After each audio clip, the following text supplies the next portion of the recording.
Ұлы отан соғысы жылдарында әйелдер үлкен ерлік көрсетіп, жеңіс үшін күресіп, ұрыс даласында ерлікпен қаза тапты. Ұлы жеңістің тарихында отан соғысына қатысқан батыр қыздардың есімі мәңгілікке жазылды. Мерген Әлия Молдағұлова, пулеметші Мәншүк Мәметова, Кеңес одағының батырлары атағын алған. Қазақ халқының ұлы әйелдерінің бірі КСРО-ның және Қазақстанның халық әртісі Роза Бағланова. Оның ерекше әуезді дауысы соғыс жылдарында жауынгерлерді ерлікке жігерлендірді. Ол қазақ мәдениетін халықаралық сахнаға шығарды. Оны Кеңес одағының барлық түкпірінде танып біліп, сүйіспеншілікпен таңдай қақты.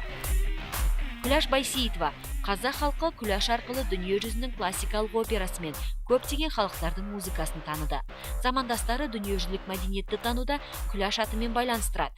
Оның дауысы қазақ даласындай кең де биік, ұлттық нақышы айрықша болғандықтан орындаған әндері қазақ халқына жақын әрі түсінікті еді.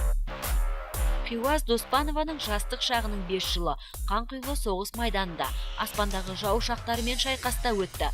Хиуаз Доспанова елді фашистерден азат ету барысында 300-ден аса әуе шайқасына қатысып, жауынгерлік ерліктер үшін қанатты қыз атанған болатын.